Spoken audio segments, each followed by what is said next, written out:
Allora, buongiorno a tutti, possiamo cominciare.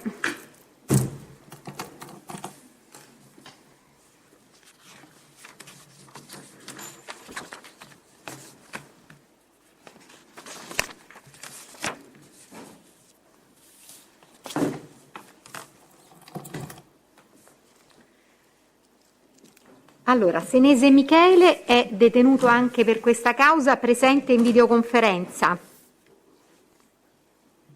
Buongiorno signor Presidente Manzaro. Si dà atto della presenza dell'imputato Senese Michele, nato da Fragola, Napoli, il 18 novembre del 57 e allo stesso vengono garantiti tutti i diritti in materia. Grazie e buon lavoro. Grazie, buon lavoro a lei. Difeso di fiducia dall'avvocato Domenico Leto. Presente. Buongiorno. Sostituzione dell'avvocato Spigarelli, grazie. Bene. Barretta Massimiliano è detenuto agli arresti domiciliari per questa causa, in detenzione domiciliare peraltro, oggi rinunciante a comparire. Difeso di fiducia dall'avvocato Maria Grazia Petrelli. La sostituisce l'avvocato Carlo Carli? Buongiorno, sì, quindi ai sensi dell'articolo 102. Caroccia Daniele, libero già presente, oggi non comparso, difeso di fiducia dall'avvocato Cesare Gai. È sostituito? Dall'avvocato Leto, grazie. Bene, ex articolo 102. Caroccia Mauro, libero assente sottoposto alla misura dell'obbligo di presentazione alla PG e difeso di fiducia dall'avvocato Fabrizio Gallo. Assente, sostituito ex articolo 97 quarto comma dall'avvocato Carlo Carli. Celano Dino, detenuto per questa causa, già presente personalmente, oggi rinunciante a comparire, difeso di fiducia dall'avvocato Cesare Placanica e dall'avvocato Claudia Pittelli. Entrambi assenti, sono sostituiti ex articolo 102, quindi 97 quarto comma, avvocato Carlo Carli. Cosentino Alessandro è detenuto agli arresti domiciliari per questa causa, già presente personalmente, oggi è presente, quindi anche oggi è presente, è autorizzato a venire con mezzo proprio, è difeso di fiducia dall'avvocato Emilio Coppola. Buongiorno, presente. D'Alessandro Luca, libero assente, sottoposto alla misura dell'obbligo di dimora e a quella di presentazione alla PG. Difeso di fiducia dall'avvocato Vincenzo Domenico Ferraro. Avvocato Maria Guttieri in sostituzione dell'avvocato Ferraro. Bene. Da Loisio Emilia, libera assente, sottoposta alla misura dell'obbligo di dimora e a quella di presentazione alla PG, difesa di fiducia dall'avvocato Carla Giordano. Presidente, penso di poterlo sostituire io. Sì, quindi avvocato Carlo Carli ai sensi dell'articolo 102. Di Giovanni Ugo, detenuto agli arresti domiciliari per altra causa, già presente, oggi non comparso per rinuncia, difeso di fiducia dall'avvocato Gianluca Ciampa. Sostituito da me, avvocato Domenico Leto. Esposito Elena Pasqua, libera assente, difesa di fiducia dall'avvocato Cesare Placanica, sostituito ex articolo 97 quarto comma dall'avvocato Carlo Carli. Gaglione Raffaella, detenuta per questa causa, già presente personalmente, oggi rinunciante a comparire, difesa dall'avvocato Domenico Leto anche in sostituzione dell'avvocato Valerio Spigarelli. Giuliano Giovanni dovrebbe essere presente in videoconferenza. Buongiorno Presidente della Sala 5 di Napoli Secondigliano. Si attesta la presenza dell'imputato Giuliano Giovanni, nato a Napoli il 13 marzo del 75. Allo stesso gli vengono garantiti tutti i diritti spettanti in materia di videoconferenza e non vi sono condizioni di incompatibilità con questo ufficiale di PG. Grazie Presidente. Grazie a lei. Difeso di fiducia dall'avvocato Cesare Placanica e dall'avvocato Vincenzo Esposito. Assenti, quindi sostituiti ex articolo 97 quarto comma dall'avvocato Carlo Carli. Gregorini Emanuele, libero già presente, oggi non comparso, difeso di fiducia dall'avvocato Walter Giovannetti. Sostituito da me, Carlo Carli. Per delega orale ex articolo 102. Leone Tonino, latitante assente, difeso di fiducia dall'avvocato Alfredo Gaito e dall'avvocato Filippo Febbraro. Buongiorno, entrambi sostituiti da me, avvocato Antonio Lippi. Bene. Mastrosanti Domenico, detenuto per questa causa, dovrebbe essere presente in videoconferenza. Buongiorno Presidente da Frosinone, do atto della presenza dell'imputato Mastrosanti Domenico, nato a Roma il 25/10 del 59, Allo stesso sono inoltre garantiti tutti i diritti in materia di conferenze, non sono incompatibili con il sottoscritto. Grazie. Grazie a lei. Difeso di fiducia dall'avvocato Pietro Odoardo Vincentini. Lo subisco io, avvocato Domenico Leto. Bene. Miserino Francesco, libero già presente, oggi non comparso, sottoposto alla misura dell'obbligo di dimora, difeso di fiducia dall'avvocato Carlo Carli, presente. Oppolo Gennaro, libero assente, difeso di fiducia dall'avvocato Giovanna Cacciapuoti. Sostituito da me, avvocato Domenico Leto. Papa Bernardo Mario, libero già presente, oggi non comparso, sottoposto alla misura dell'obbligo di dimora, difeso di fiducia dall'avvocato Francesco D'Arcangelo e dall'avvocato Domenico Oropallo. Non sono sostituiti da alcuno, quindi ai sensi dell'articolo 97 quarto comma viene nominato l'avvocato Carlo Carli.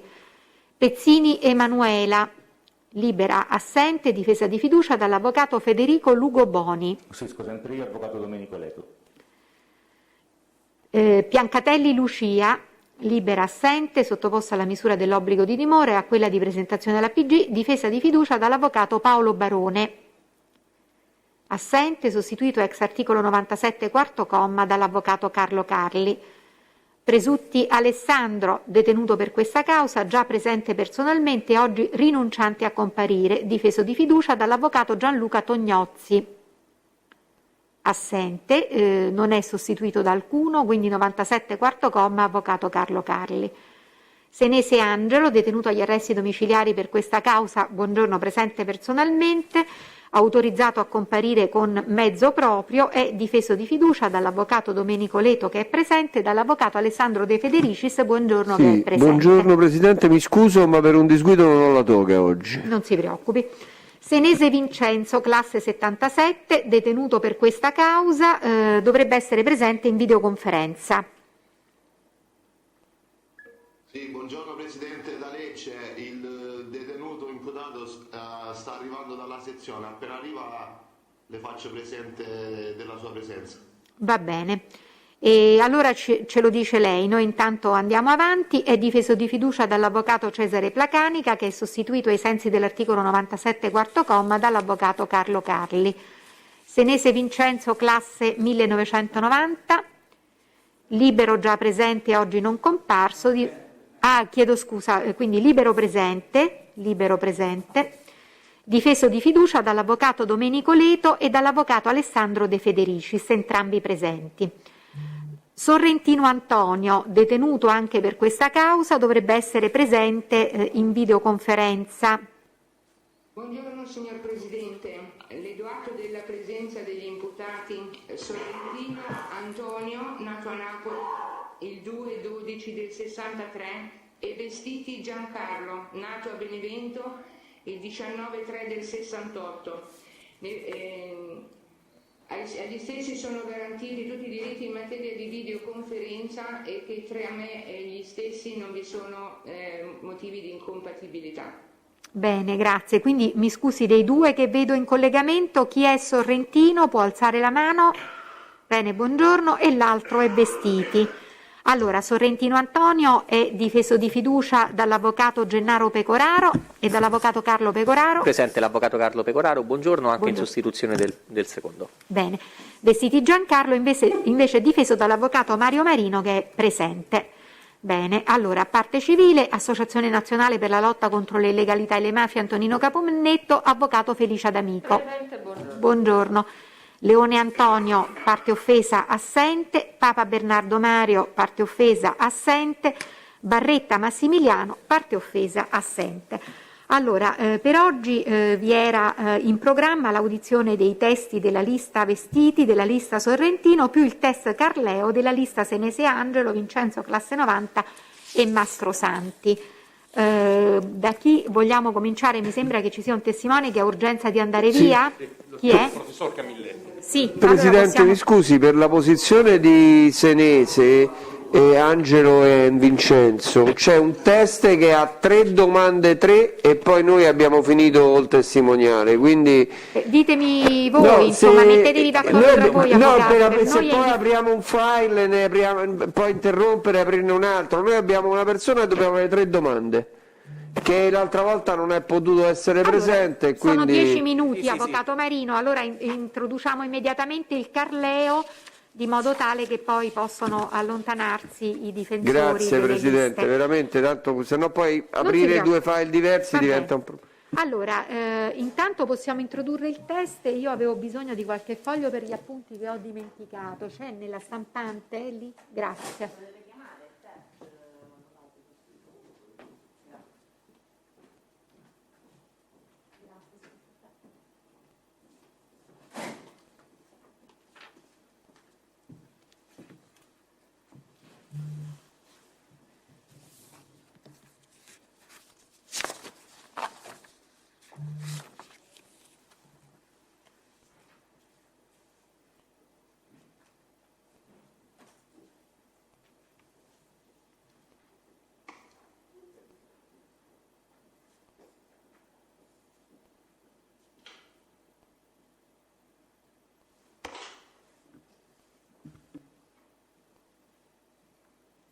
Signor Carleo? Buongiorno, si accomodi pure al microfono.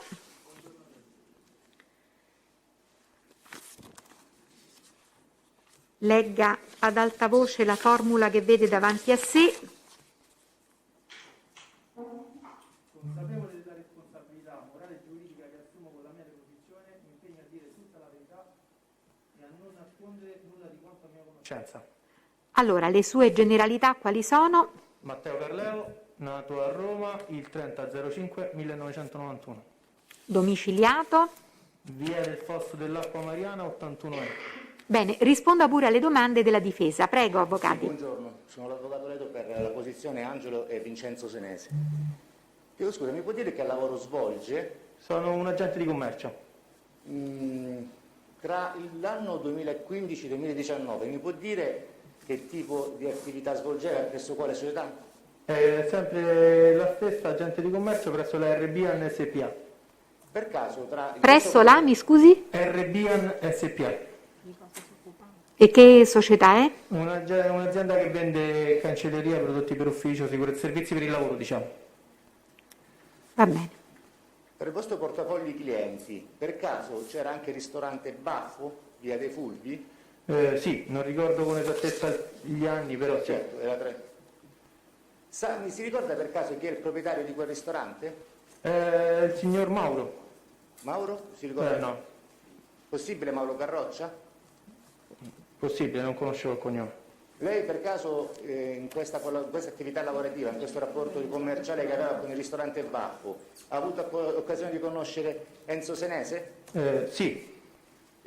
Sa che tipo di ruolo aveva all'interno di quel ristorante?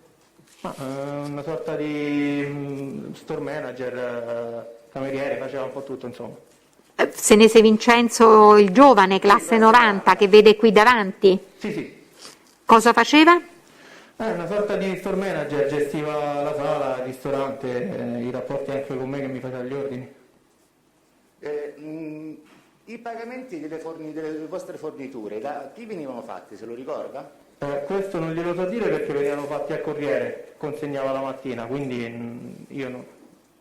E i pagamenti erano sempre regolari oppure a volte questa merce tornava indietro, veniva restituita? Non che io ricordi, sempre regolari. Ma lei quando andava presso l'attività incontrava anche il signor Mauro Carroccia, i suoi rapporti erano con lui o sempre con i dipendenti o con Enzo Senese? No, anche con lui, con più o meno tutti all'interno della struttura, diciamo che era creato anche un rapporto un pochino, diciamo, di confidenza. Però diciamo che le forniture lei le faceva soprattutto con il proprietario oppure con i dipendenti? No, con tutti, a seconda di chi c'era magari in quel momento. Va bene, grazie, nessun'altra domanda. Va bene, gli altri difensori? Delle liste Mastrosanti è in comune, Senese Vincenzo classe 90 e Senese Angelo, avete terminato le domande per tutti. Pubblico Ministero a domanda?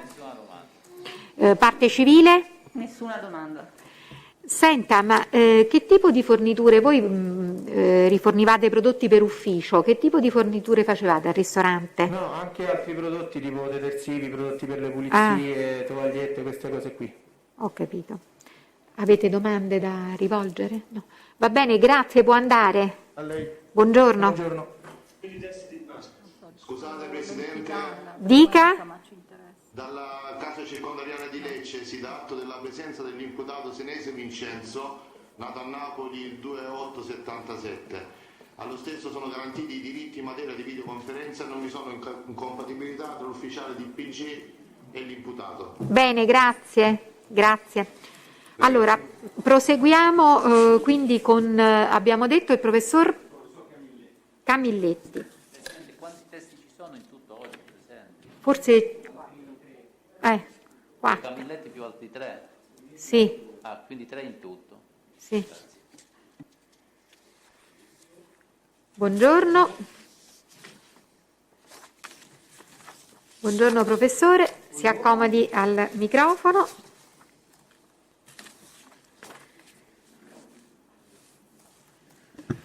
Presidente, chiedo scusa, prima che inizi l'esame, chiedo scusa Presidente. Prego, dica. Avvocato Coppola, chiedo scusa, è possibile far accomodare l'imputato Cosentino al mio fianco durante l'istruttoria? È stato accomodato al suo fianco. Va bene, può accomodarsi di modo tale che potete consultarvi, va bene. Allora, buongiorno professore, legga pure la formula che vede davanti a sé. La conosco bene. Bene. Consapevole della responsabilità morale e giuridica che assumo con la mia deposizione, mi impegno a dire tutta la verità e non nascondere nulla di quanta mia conoscenza. Allora, le sue generalità complete. Allora, Francesco Camilletti, sì. Nato a Milano, Quando? 23 aprile 1967. Domiciliato? Domiciliato in via Zaccaria 1 a Milano. Bene. Allora, risponda pure alle domande della difesa Sorrentino, prego. Certo. Presidente, inizio io. Avvocato Marino, prego, avvocato. Difesa Vestiti. Ma in comune, mi scusi? L'abbiamo, sì, sostanzialmente. Vabbè. Non è nella mia lista, nella lista. Però va bene, è uguale, non si preoccupi. È indifferente. Ci può dire il test esattamente che mestiere fai, che specialità ha? Allora, io faccio l'avvocato a Milano e sono professore di istituzioni di diritto privato presso l'Università Statale di Milano. La mia specializzazione professionale sia per, diciamo, retaggio familiare, il diritto commerciale, il diritto bancario, perché, come tu sai bene, collega, mio papà è un noto avvocato milanese e poi sono stato allievo del professor Piergiusto Jäger, che era purtroppo ordinario di diritto commerciale e lavorava col professor Libonati e il professor Ferroluzzi, e per cui mi sono occupato di tematiche connesse a questi profili. Molto bene. Io naturalmente conosco il professor Camilletti da tanti anni, perché anche mio papà fa l'avvocato, sono amici, sono colleghi. Beh, buon per voi. Andiamo però al punto. Benissimo. Andiamo al punto che ci interessa. Il test ci può dire se conosce il signor Vestiti, quale commerciante di abbigliamento, se sa chi è, che esperienze ha avuto nel passato, insomma, tutto quello che sa del signor Vestiti Giancarlo. Sì, allora, dunque, io anche come l'ha conosciuto, sì. Di lavoro, eccetera.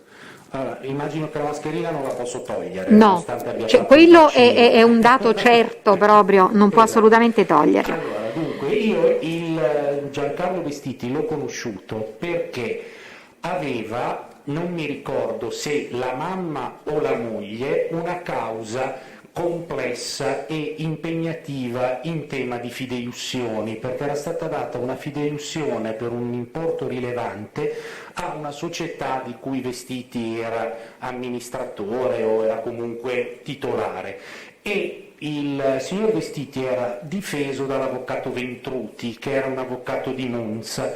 Allora, trattandosi di una causa impegnativa, volevano una difesa, adesso per carità di Dio, importante, però, di Milano, insomma, che avesse esperienza con le banche, e allora me lo indirizzò al mio studio. Facemmo questa causa che andò anche discretamente bene, perché la transigemmo, era una causa complicata perché la fideiussione non indicava l'importo massimo garantito, c'era la rinuncia al 1957, insomma era un tema complesso. Dopodiché, E mi scusi, questo tema complesso in che epoca è stato, diciamo, affrontato? tema complesso io lo colloco dunque.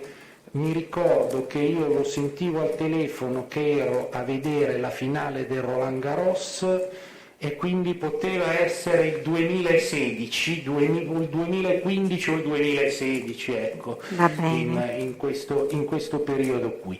Vabbè. Sì, dunque mi faccia pensare, sì, forse più 2016 che 2015, però su questo non posso dare certezze in termini temporali. Dopodiché, nella conoscenza con Vestiti, come sempre si interloquisce con i clienti, venne fuori che io tra i miei incarichi avevo quello di consulente legale della Camera della Moda di Milano, perché fra i miei incarichi istituzionali ho anche questo. Allora Vestiti mi disse che lui operava nel settore della moda perché aveva fatto il direttore commerciale di alcune case di moda con dei brand importanti, che aveva questa società che Scusa se interrompo, si ricorda qualche nome di qualche brand o qualcosa? Dunque, io mi ricordo che una delle prime cose di cui mi occupai nel settore moda quando conobbi Vestiti fu, che poi dopo fu un tema che tornò fuori in una questione che seguì per Starlight, un contratto con Trussardi, e poi lui aveva un grande affare sempre col marchio Henry Cotton e USA Polo Sport, ecco, questi erano un po' i brand più famosi. Allora niente, saputa di questa mia, non dico specializzazione, ma ambito professionale in cui operavo, il signor Vestiti mi fece presente che lui operava nel settore moda in Svizzera con la società Unimoda e in Italia attraverso la Starline. Mi chiese se mi potevo occupare di alcune questioni relative a dei contratti di distribuzione, insomma quello che fanno un po' le imprese. Iniziamo questo rapporto professionale, poi mi occupai anche di altre questioni come la contrattualistica, il recupero crediti, quello che normalmente fa uno studio legale che assiste una società, insomma niente di più, niente di meno. Ecco, su questo punto le chiedo, si è occupato di recupero crediti e di sfratto per morosità? Se sì, se ci racconta qualcosa su quello che ricorda di questi due argomenti. Allora, guarda collega, dunque, recupero crediti e sfratto per morosità se ne è occupato il mio studio in una serie di pratiche. Non me ne sono occupato direttamente io perché ovviamente i decreti ingiuntivi e le opposizioni alle Non le decreti fa, ingiuntivi non erano, diciamo, alla sua portata, diciamo. Le fanno i collaboratori Bene. di studio, insomma è uno studio abbastanza strutturato, Certo. quindi se vuole posso anche dirle i nomi degli avvocati. No, che no, hanno non si seguito preoccupi. recupero crediti, Non mi ma interessa, se non vi interessa. Andiamo avanti. A me interessa se ricorda più o meno quante pratiche, una, 10, 20 come numero, quello che ricorda naturalmente dei recuperi crediti che faceva in favore di Starline, e se si è occupato di due sfratti di morosità che hanno invece interessato la Starline come società che doveva essere sfrattata. Allora, io siccome ho ripassato l'elenco delle pratiche prima di venire, Può leggere i suoi appunti. mi sono fatto un Bene. prospetto. Allora, io tolgo gli occhiali.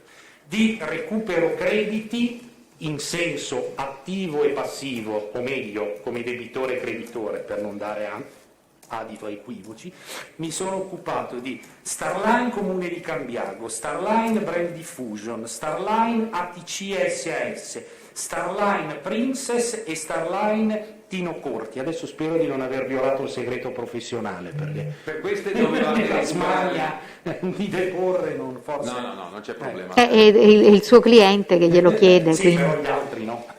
Vabbè. Sono diciamo, Comunque, se vuole gli dico anche gli importi dei crediti. No, ma li ho a me segnati. interessa se qui dovevate recuperare dei soldi. Allora, dunque, nei confronti del comune di Cambiago li dovevamo pagare, perché loro avevano avuto una multa anche di un certo rilievo, perché avevano esposto un'insegna e uno striscione in cui reclamizzavano la vendita al dettaglio di Starline e il comune sosteneva che la vendita al dettaglio non rientrava tra le attività.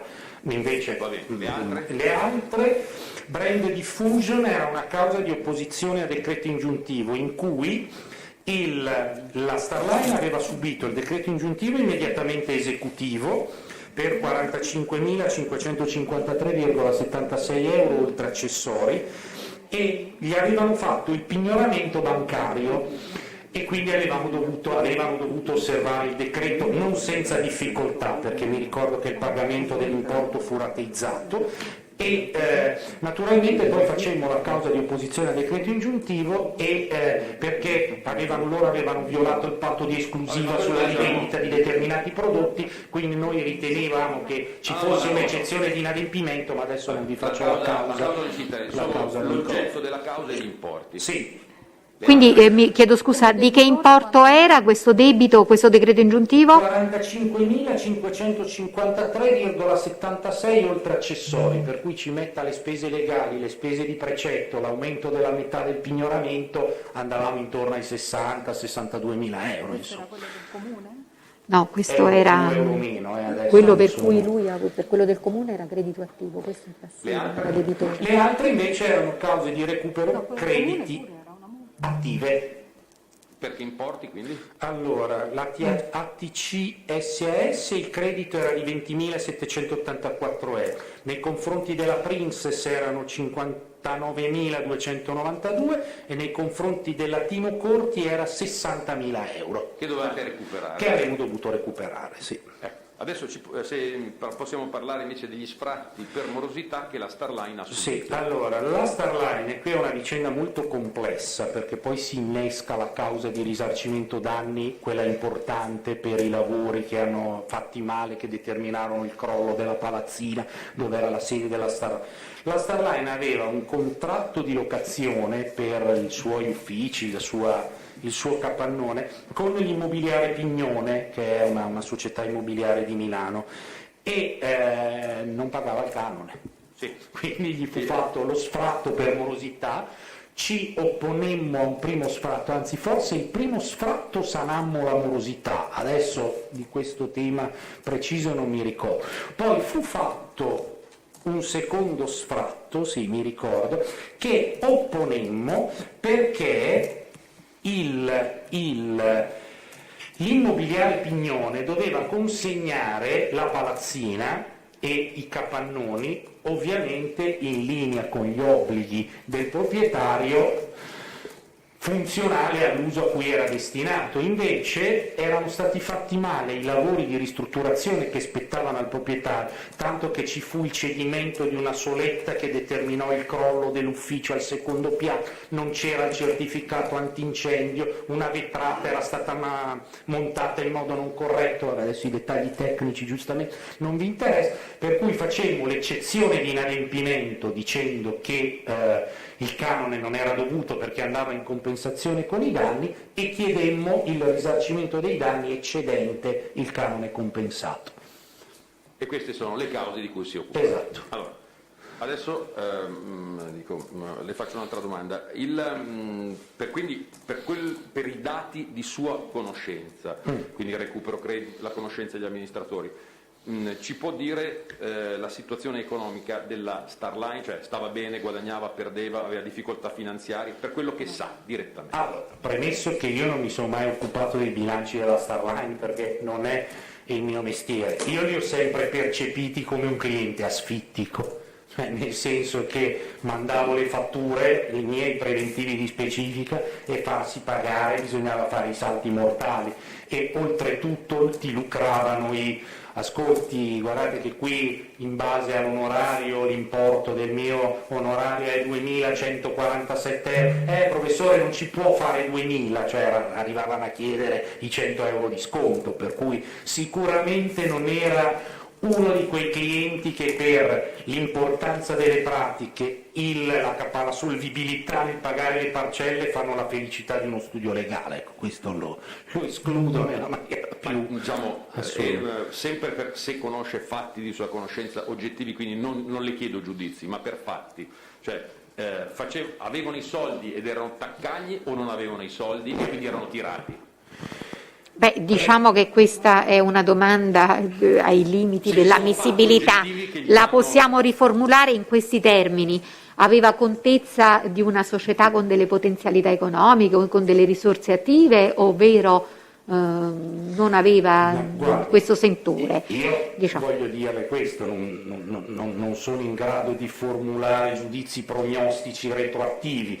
Una società che rateizza il pagamento di un decreto ingiuntivo col conto pignorato e voglio dire, mette in mano all'avvocato una causa di recupero crediti da 20.000 euro, non da 200.000, sicuramente non è una società che ha una capacità economica, no? O un flusso di cassa che si può considerare tranquillizzante per l'impresa. Dopodiché io altri dati di fatto non sono in grado di riferire. Però ripeto, ecco, è una mia impressione alla luce degli incarichi professionali che mi hanno avuto, di come pagavano le mie parcelle e di come gestivano i rapporti con i loro creditori. Poi dopo se loro avevano i forzieri, io non credo, però Le risulta che in un certo momento della vita della Starline, per difficoltà economiche, siano stati tagliati i fili della luce, i contatori, i telefoni, tutto quanto? Sì. Perché mi ricordo che mi telefonarono e gli dissi che cosa possiamo fare, io gli dissi pagare. Il contratto di fornitura, se non pagate sospendono il servizio. Sì, questa è una circostanza che mi aveva anche fatto sorridere, perché poi la reale situazione si scontrava con una presentazione un po', ecco.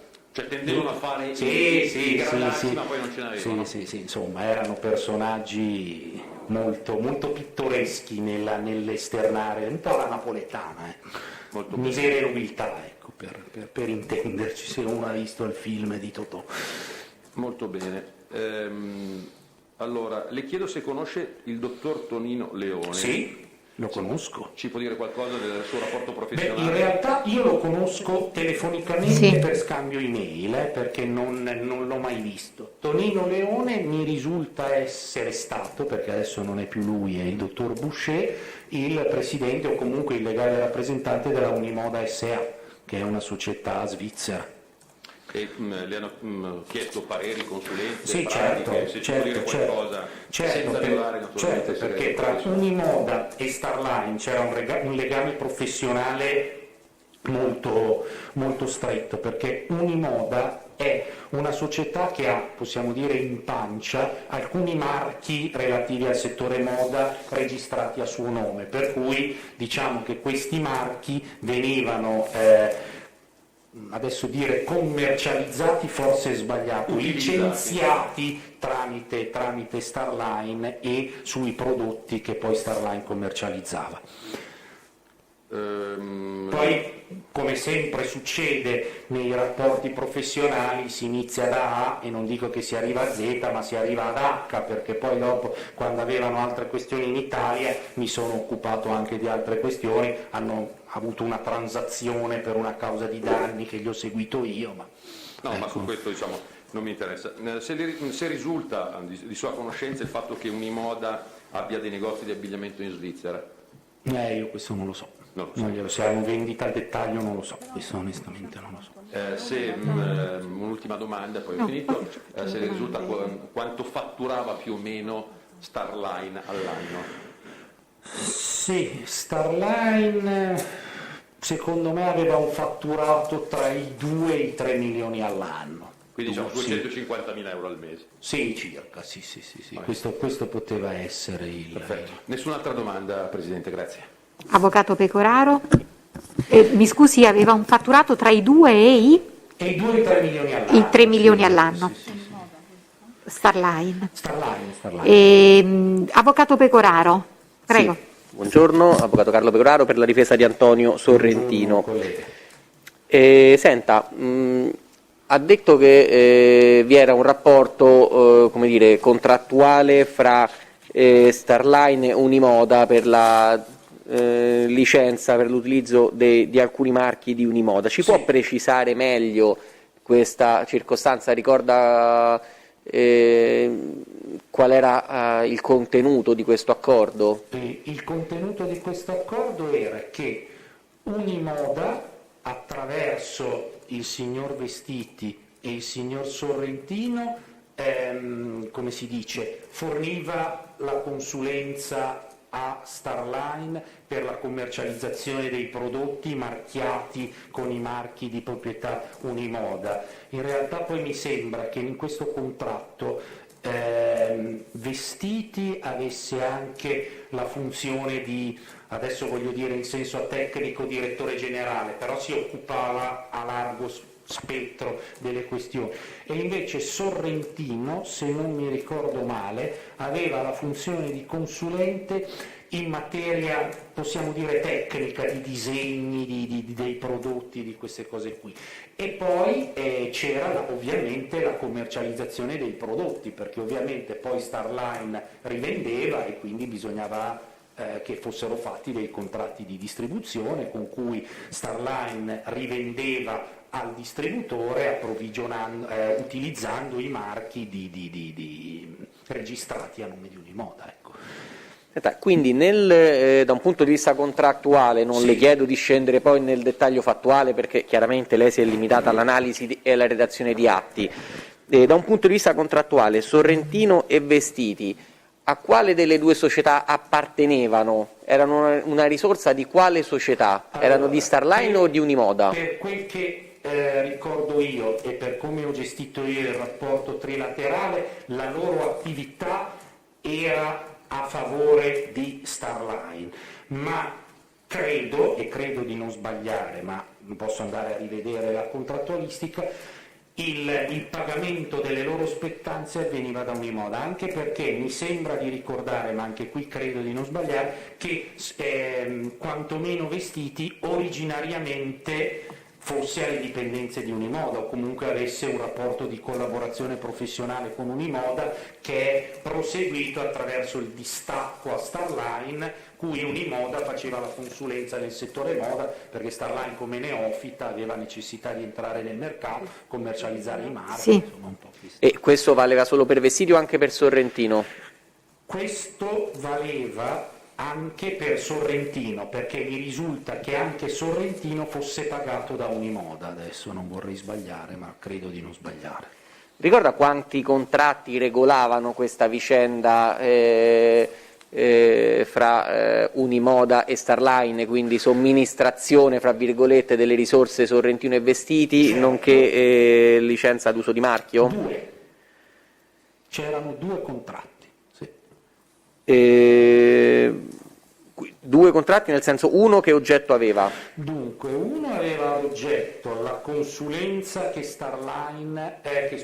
Unimoda faceva a Starline, e l'altro aveva ad oggetto il distacco, ma adesso non voglio dare un'impressione sbagliata al Tribunale, io parlo di distacco in senso atecnico perché non si trattava di lavoratori subordinati, quindi non è che c'era somministrazione di manodopera, della consulenza delle persone Sorrentino e Vestiti a Starline. Io ho qui delle bozze di contratto, sì, poi magari produrrò al Tribunale delle versioni definitive, però visto che insomma lei ha curato questi contratti, sì, certo, glieli voglio comunque esibire in modo anche per la memoria, visto che le ho chiesto il numero di contratti. Sì, ma sicuramente allora, l'ho fatti io.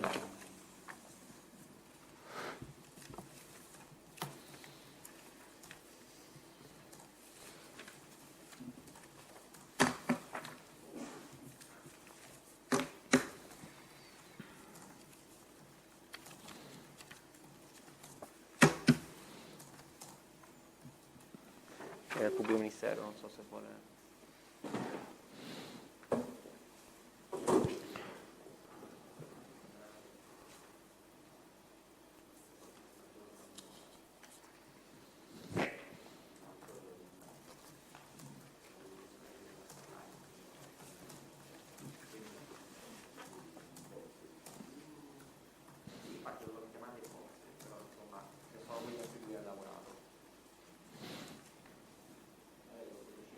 L'ho precisato che sono bozze.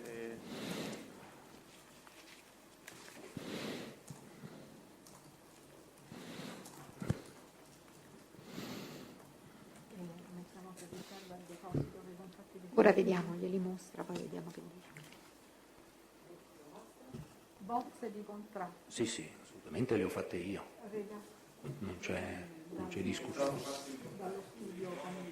Allora, adesso vi faccio vedere, li dovrei leggere, perché magari è la bozza dello stesso contratto, magari sono... In realtà non è proprio una bozza perché è sottoscritto dalla Unimoda. Sono due contratti, licenza d'uso marchio e collaborazione professionale, sì, perché poi una... In realtà sono 3?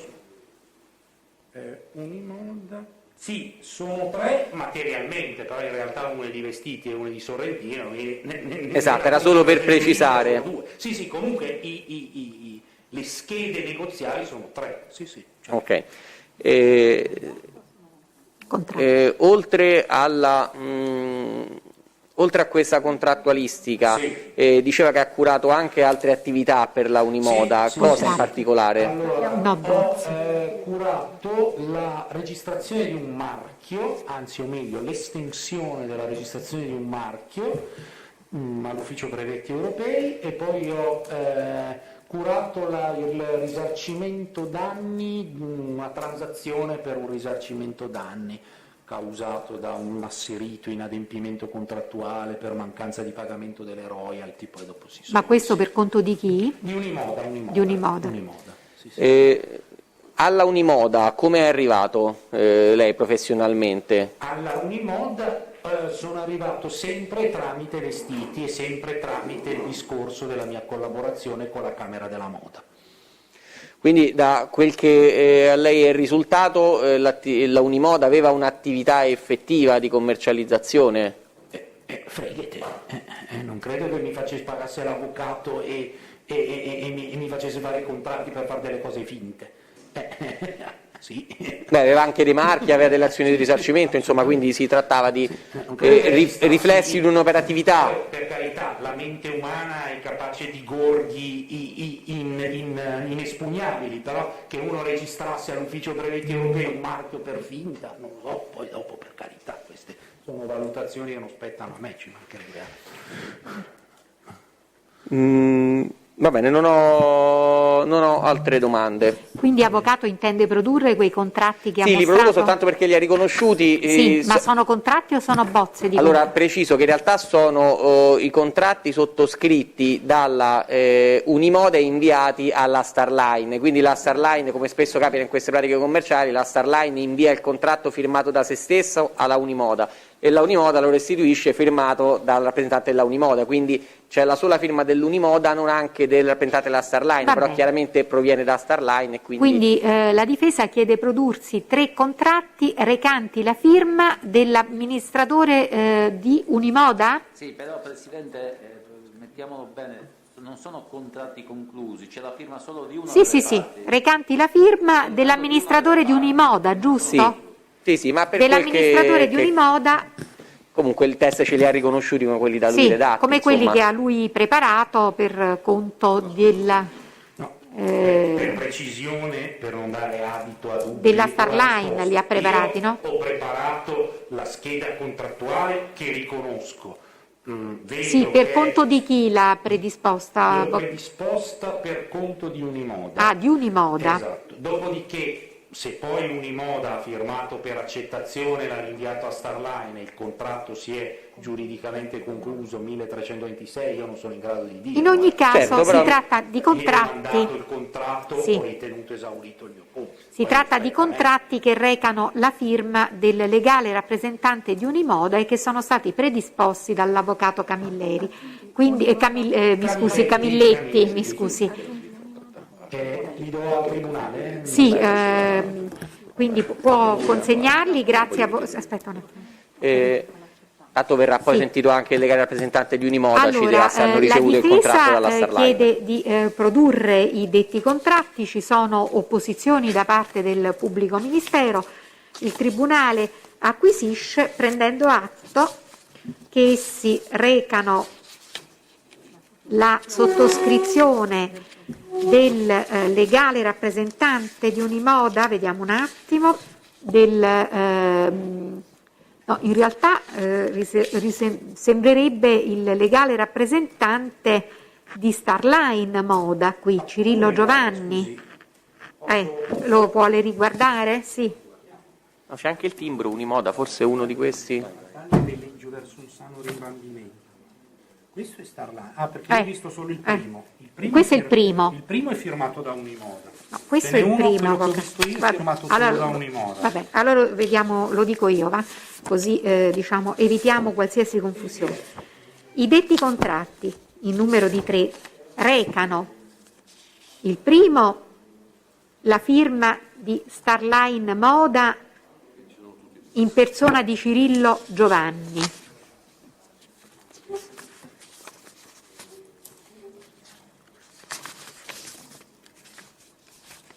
Il secondo, la firma di Unimoda in persona di Tonino Leone.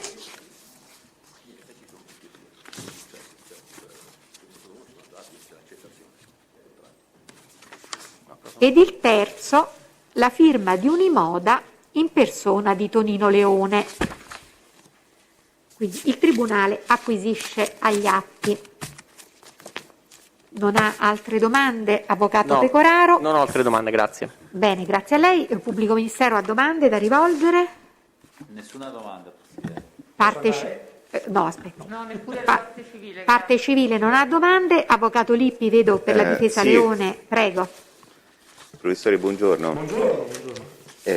Poche domande. Lei sa per quanti anni è durata questa collaborazione tra la Unimoda e la Starline, o meglio ancora da che anno a che anno è durata? Precisamente no, da quando io ho conosciuto il signor Vestiti, quindi 2015/2016, per la famosa causa della fideiussione, la collaborazione era già in essere. Poi lui mi riferì di una collaborazione che precedeva da prima, però per conoscenza Giusto. diretta 2015/2016. Tonino Leone è stato presidente della Unimoda sin dalla sua costituzione, ovvero, questo sempre se lo conosce, lo è divenuto successivamente? Io ho sempre interloquito telefonicamente e per scambio email con Tonino Leone e con la sua assistente collaboratrice, di cui adesso non mi ricordo il nome, ma ho le email, se serve posso farlo avere. Poi dopo che la sua successione nelle cariche sociali di Unimoda, io onestamente non la conosco. Conosce per caso se i signori Vestiti e Sorrentino hanno mai esercitato l'attività di intermediari nell'ambito di contratti di finanziamento? No, non lo so. Ha mai conosciuto nella sua attività ovviamente professionale rivolta verso nell'interesse dei signori Vestiti e Sorrentini la compagine societaria VEM? No, mai sentito.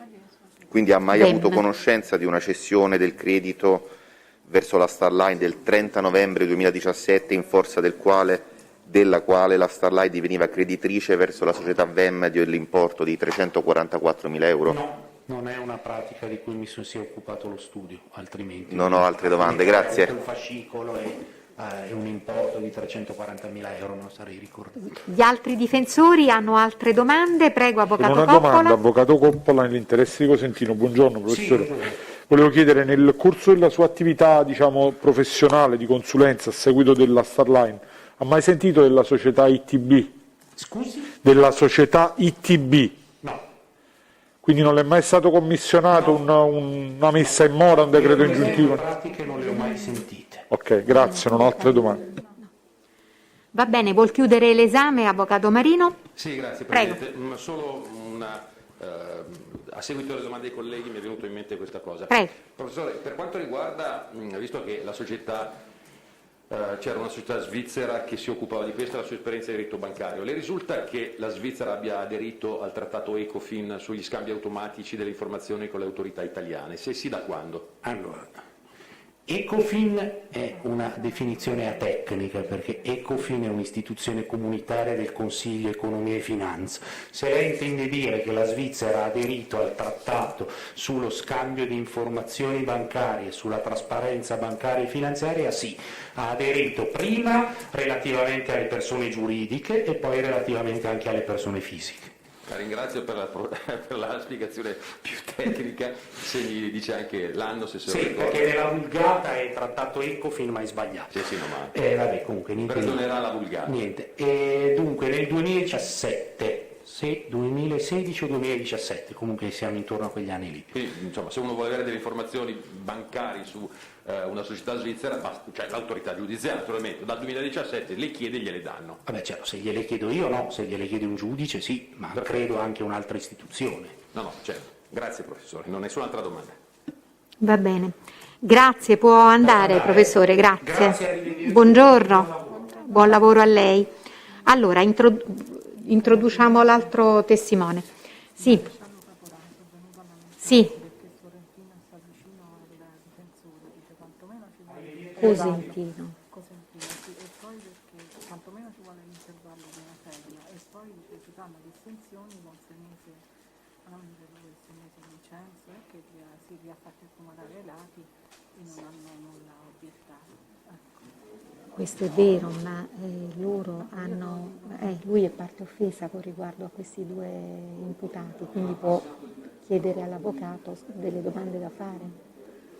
Gli altri invece sono, diciamo, non hanno interferenze con questa posizione, gli altri due, capito? Diglielo, sì. Allora, possiamo introdurre l'altro testimone? Prego, Cirillo? Di quale lista è, avvocato Pecoraro? Sì, anche Sorrentino ce l'ha.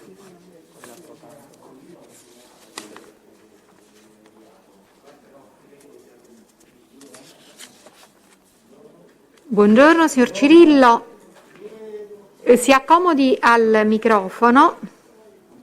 Buongiorno a lei.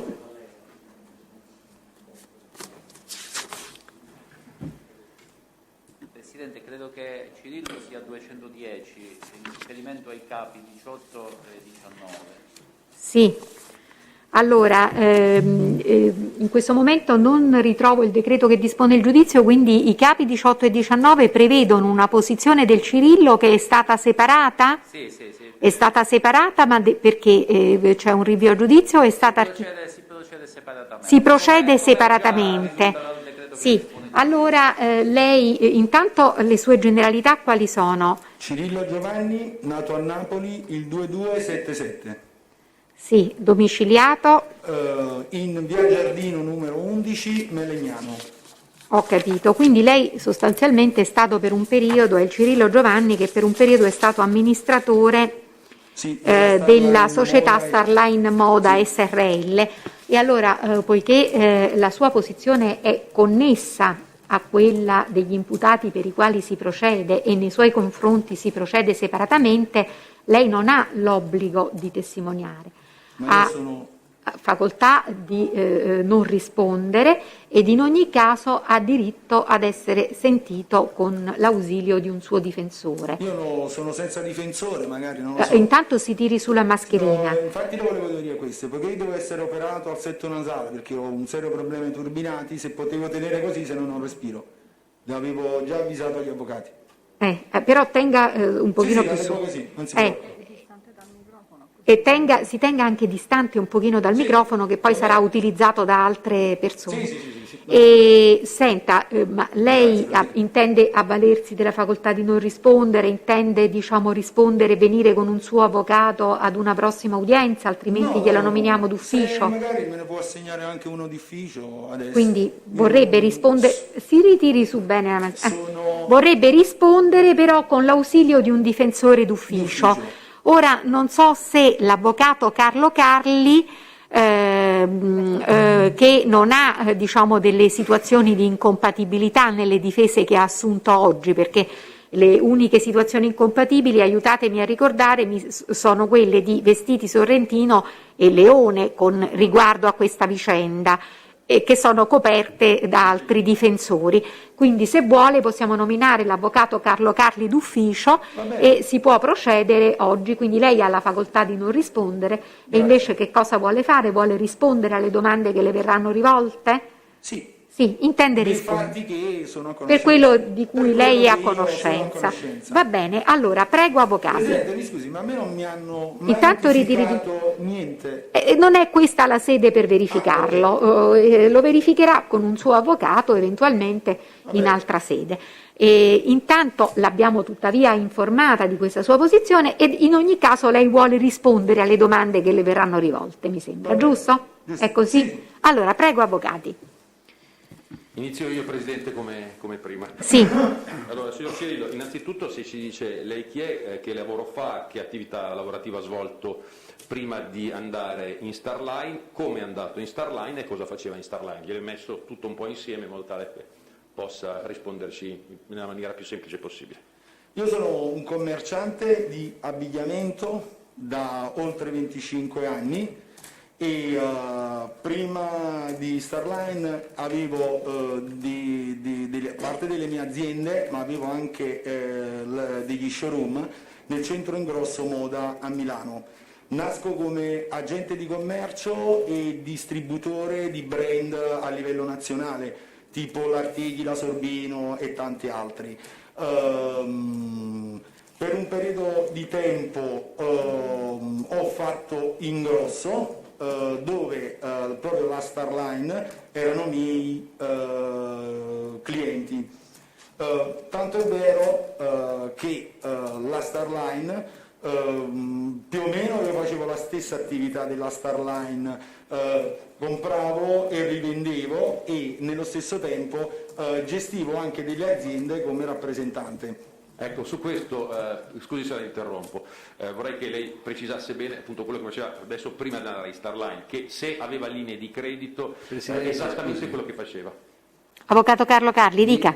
Mi scusi, scusa collega, visto che sono suo avvocato d'ufficio vorrei possibilmente avere una piccola Interlocuzione? Sì. Sì, prego. Allora sospendiamo perché appunto 5 minuti di modo tale che l'avvocato Carlo Carli possa parlare con il signor Cirillo. Sì.